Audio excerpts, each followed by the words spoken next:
श्री राम के जीवन से प्रेरणा हर युग में कुछ ऐसे व्यक्तित्व जन्म लेते हैं जो पूरी मानवता के लिए आदर्श बन जाते हैं।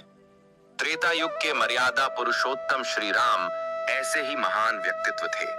उनका जीवन केवल एक कथा नहीं बल्कि जीवन जीने की सीख है।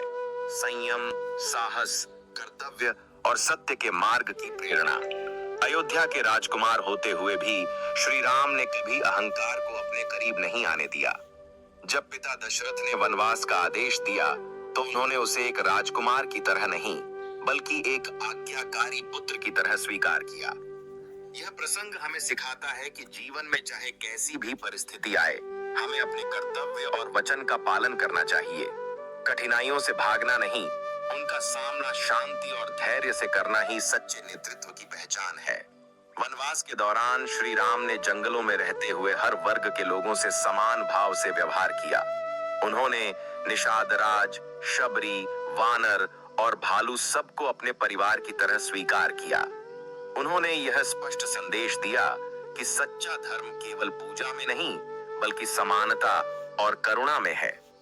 यदि हम दूसरों के प्रति सम्मान और प्रेम रखेंगे तभी सच्चे अर्थों में धर्म का पालन कर पाएंगे। सीता माता के अपहरण के बाद श्री राम ने जो संघर्ष किया वह केवल अपनी पत्नी को वापस लाने का नहीं बल्कि अधर्म पर धर्म की विजय का प्रतीक बन गया।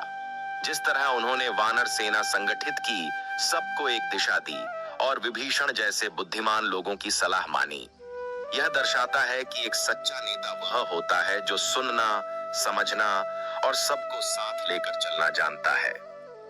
लंकापति रावण पर विजय के बाद भी श्री राम ने कोई अहंकार नहीं दिखाया।